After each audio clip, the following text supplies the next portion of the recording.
Hi, I'm Eric Newcomer. And I am Madeline Renbarger. And this is the Newcomer Podcast. Each week, Eric and I discuss the VC deals and the drama that went down. Let's do it. Here we go. Welcome back to the show. Our co-host Eric over here has a little bit of a cold, but I'm you're sick, through, you're a trooper. I will not be held accountable for any of my takes. It's sort of the ideal, you know. It's like I was loopy, you know. Who knew I can't be held accountable for what I say on this episode. Lots happened this week in the world of DOGE that we definitely want to get into. I feel like this week it was just DOGE 24/7, 365. They kicked off the week with the Wired story about the young engineers that are working behind the scenes in the different departments. I do think the hostility to them being young. Yes. I do agree with some of the, like, our founding fathers were young. I don't know. Youth isn't the biggest critique, but I don't know. That Wired story to me was great journalism. Like, sure, there was a little spin on the ball in terms of being somewhat negative about them, but I feel like all these conservatives will be like, oh my God, that Wired piece ends up being great for the cause, you know, our cause. And they never see it the other way, which is like, I guess the piece was fairly neutral if you're able to read it and make it a rally. If you read the piece, right, there really wasn't much. I mean, obviously, people online took to the youth debate, but the piece itself was really just outlining who these people are. And there was a little, like, you know, there were some turns of phrase that were clearly like you knew what their point of view was, but fair. Within the cast of characters, you know, in the story, obviously, Luke Ferrator, famous in our world for, you know, helping to decipher Vesuvius scrolls. Very, very impressive. But does that qualify you to run the federal government? What do you think, Eric? Yeah, that's a big question. No, I mean, what's the real question is what is my view on DOGE overall? I mean, certainly ingenious that the way you're going to cut government spending is to go straight to the payments rails, which I think is Elon's observation and a very tech person way of going about it. My take is one that I believe in the balance of powers and that they're literally ignoring Congress as the first branch of government is supposed to decide where money's going, and that this is sort of against a constitutional system in any normal way. So I think it's bad for that reason. I also think the government and all of us should be good for our word, and that a lot of the money they're canceling is like, oh, we told you were going to be involved in a clinical trial, and now we're going to end it with no plan. The USAID cancellation? Yeah. Well, there's lots of them where it's like they're clinical trials. There's like you're depending on us for HIV medication. It's just like there's an implicit, some of these there's probably like an explicit contract, but some of it there's an implicit contract, which is we're in the middle of something, you know, see it through to the end. Like, it'd be one thing if they're like, we're gonna wind these things down, but yeah, I mean, I've thought in Elon's private dealings he's too willing to not pay rent and to be sort of a bad dealer with people, and the government should be even more ethical. So I don't agree with their way of doing business, but the larger issue is just the idea that the president should be a CEO when we have a constitutional democracy. Right. I mean, I feel like it's really an ideological clash happening right now, right? Like this sort of mindset of, you know, running the government like a business and looking for efficiencies, and flashbacks of the Twitter X purchase, you know, are coming back in massive scale with the federal government. But does that make sense for the federal government within the rule of law? Like contracts, how we honor them, we honor the balance of powers.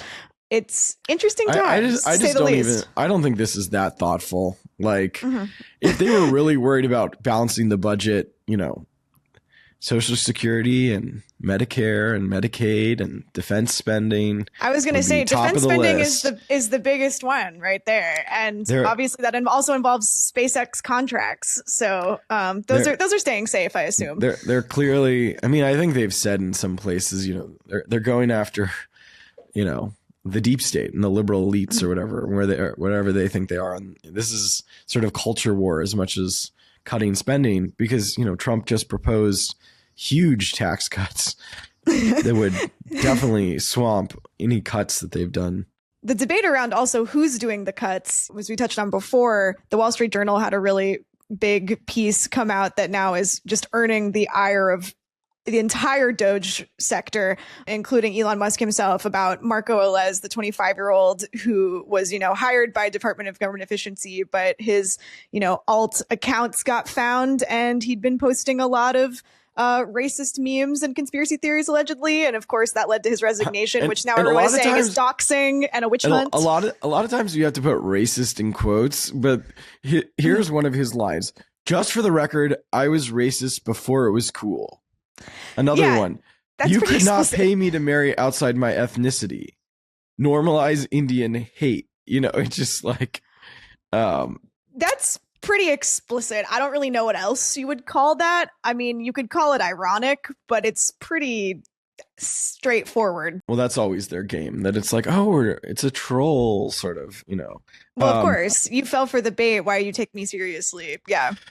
And Elon is running a poll now. Bring back DOGE staffer who made inappropriate statements via a now deleted pseudonym. And Elon, of course, is calling the Wall Street Journal reporter, I think he called her disgusting at one point. To be in the ire of Elon Twitter is something I would never wish upon anyone at this point. But the story is solid. The reporting is solid. Oh, definitely. I think, again, when it comes back to this debate around, is this doxing? When you sign up to work for the government, you're a public figure. Like that's the trade-off you make right there. Your information is accessible and your history will probably be combed through because it's in the public interest now.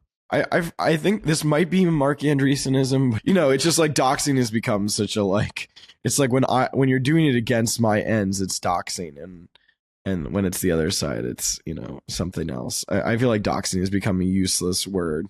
It's become totally meaningless. Yeah. It's what does doxing really entail? Lots of times people accuse doing the work of journalism as doxing at this point. And I mean, the left certainly, deserves a lot of blame for elevating the word doxing.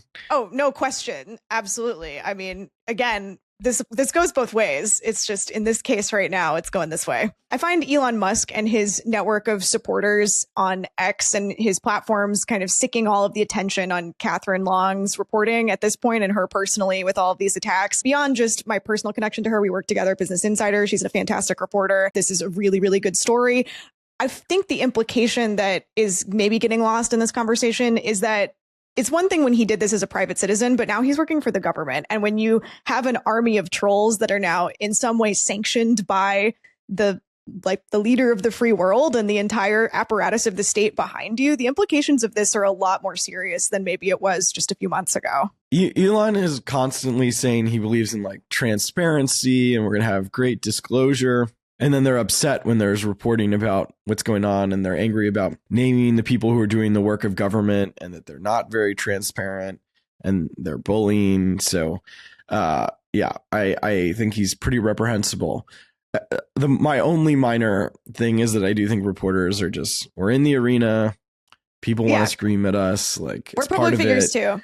Yeah. Certainly, I don't think, Elon and Trump run a government that's, sufficiently appreciative of journalism, and that they're often trying to make journalism less pleasant to do when I believe in journalism. So I think good institutionalists would be making journalism more pleasant to do. But yeah, they are trying to make it as unpleasant to do journalism as possible. I think that's bad and reprehensible. But the reality is, as journalists, if we want to succeed, we sort of have to tough it out, and people are going to boo at us on Twitter, and most of the time that's basically it. But obviously, if it starts getting into the real world, that becomes more serious. Moving on to our next topic, feels like a lateral move rather than a full recircling this whole issue. Daniel Penny, newest employee and investor at A16Z. He's notable within the New York circles, at least, of news for being involved in an incident on a subway. Yes, for restraining in a chokehold unhoused man, Jordan Neely, on the subway, who ended up dying from the incident.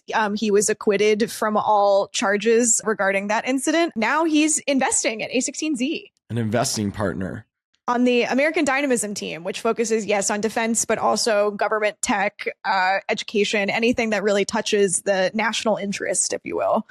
DEI for vigilantes. Isn't the best subway vigilante, now maybe this is the lib speaking, isn't the best one somebody who doesn't kill the person they're intervening on? Like, I feel like the most successful subway interveners like de-escalate, or at least like stop restraining person to the point of death. So I don't know if they're looking for a subway vigilante. I'm sure there are many unsung heroes. I don't really know if that necessarily makes people feel safer if we're, thinking about investing in concepts of public safety, although obviously many people disagree. He's been lauded by many people online as a hero of sorts, depending on where your political affiliations lie. And my main thing about all of this is I'm a little unsure of his investing qualifications to be on this team. I think he certainly has military experience, and that is useful for the American Dynamism Fund and focus, but that doesn't necessarily make one a great VC. I could be wrong. Lots of VCs don't know what they're doing. I don't know. I feel like that's the sort of like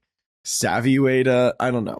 I get the strategy is this guy is, meeting with Donald Trump, and like American Dynamism certainly could do with boosting its right-wing credentials in a world where the defense secretary is hardcore MAGA. So I get the tactical positioning. It also feels like, during the Democratic, Obama Biden period, it's like, okay, we're going to hire diverse people like they want and show that we're proactive. We're going to have a diverse fund. Now in the Trump era where, white men think, oh, we should get our due, we're going to hire the most disaffected of disaffected white guys and give them a job. So in some ways it is exactly the same sort of diversity style that we saw in the last term, which is like, all right, we'll give a handout to these guys now. What troubles me the most is like the violence in this, like the right-wing trolley culture, with the guy we were just talking about in DOGE. The real danger is if it gets sort of violent and it shows an interest in violence. I just think, hiring somebody who, even if they're acquitted, was clearly involved in violence. I just think it's hard not to think of the sort of celebrity that a lot of right-wing media made Kyle Rittenhouse to be. It's obviously that is a completely different scale. That is a much more that multiple people were killed, that he was armed. It was a completely different situation. However, there are flashes of this where when a high profile trial comes around and gets very politicized in this way, there's a tendency among those in right wing media circles to make, cause celeb out of people who are charged in this case. And I think that is maybe overshadowing whatever his potential investing prowess could be right now. It's one thing to make some sort of, he shouldn't be found guilty, it was a muddy situation, but to celebrate somebody like is insane. Moving on to the next Twitter X controversy of the week. Eric, you got a little involved in the Heatmap discourse. Yeah, I've been very involved. So a little involved is a little, okay, I was playing it down, but I've emailed the authors of the paper underpinning this whole controversy level involved. Okay. On right-wing Twitter, there's been this heat map that shows the moral sentiments of liberals and right-wingers, which seems to show that right-wingers care a lot about their family and less about animals and less about rocks. It's like, how far does your moral lane extend out? And liberals, from the heat map, it seems like, wow, they care a lot about like rocks and animals and not very much about their family. Okay. And so I'm never beating the allegations. Before I became a journalist, I don't know if you know this, Eric, I at one point wanted to be a geologist and almost considered that as a focus before switching gears to media. So, and I feel like based on, I don't know, as part of we have our opinions note on this show, so maybe that's true. I don't know. Maybe I care about rocks. My sister is a marine biologist who studies coral reefs, and she loves those coral reefs. Coral reef, intertidal benthic zones. I think she studies even less romantic things than corals with that type of creature. So in some ways, she loves rocks. But anyway, the study was really about how far does your moral lens extend out? You're saying you care about anything this and below. While Right. the heat map really makes it look like you're insane and you don't care about your own wife, you know? And so, you know, it's one of these things where the right, you hope, is intentionally just committing propaganda, though they want to other us to such an extent that they're like, see, these people don't even love their own kids, you know, which it just doesn't make any sense. And obviously as a liberal, I'm like, I'm getting criticized for caring about more people. And, you know, as someone who studied philosophy, you know, to me, you know, protecting my wife is in my self-interest, is basically protecting myself. Like, doing something moral for someone disconnected from me is much more moral. It's like, what I'm protecting my wife for my own interests, you know? So their view of morality is like insane. But anyway, just as an empirical thing, liberals should be getting credit. We care about more people, not less. Like, and anyway, Marc Andreessen is tweeting this out, and the conservatives have been using it as a reason to get angry. And I think finally Scott Alexander, you know, a Slate Star Codex or whatever his new Astral Codex, who hysterically, right, was a foe of the New York Times for a while and is now, like, I think sort of not on the Andreessen side of the universe, I think articulated an explanation of this. And it says a lot of things, but one is just the ongoing efforts of Republicans to other liberals to be dumb and not worry about the facts, to get angry so that they can be like, oh, liberals are barely people.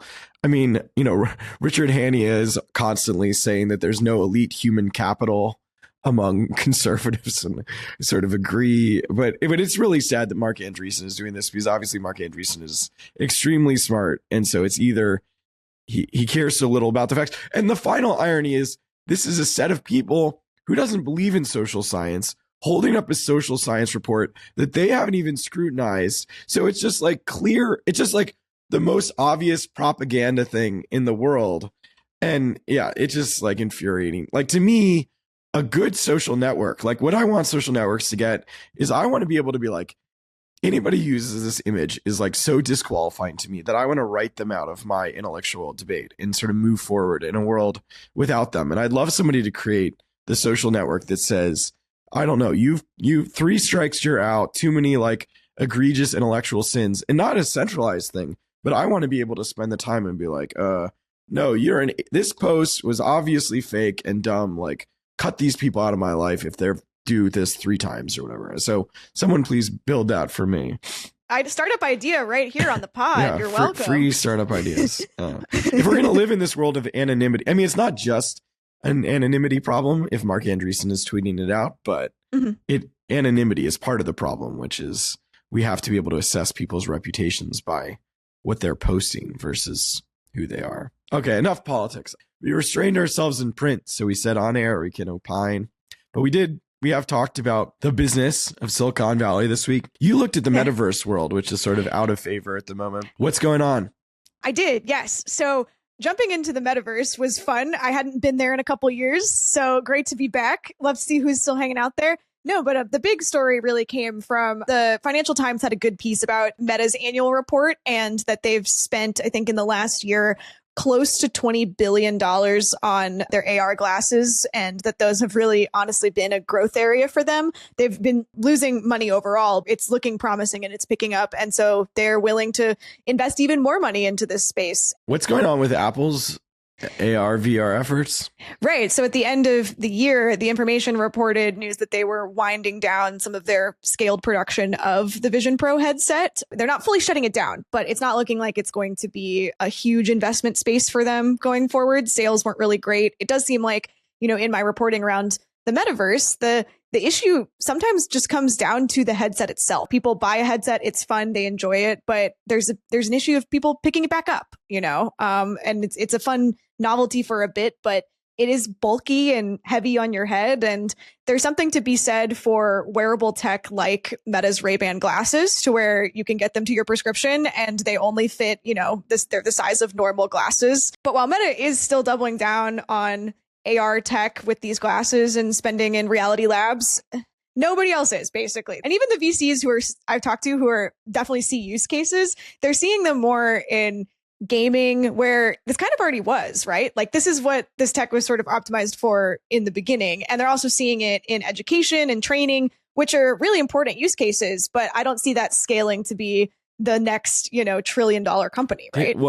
I had this, the AI thesis that, AI is generative, like we'll create generative VR worlds. Did you see any hints at that? I mean, that's certainly there's happening. That Minecraft company. Yeah, Descartes. They're partnering with Etched, the edge case chip maker, to build a playable AI model that is kind of based off of Minecraft, but it's generative. So as you play, the model is generating new worlds that you can explore, which is really cool. I mean, Minecraft, especially in these social games, you want more worlds to build and explore and mine. And that's But it does it without the game engine, right? Like it just sort of it's the same sort of predictive model that you'd use for text, right? So there isn't an underlying logic, I think, is what's part of what's interesting about it. Yeah, not necessarily. That's right.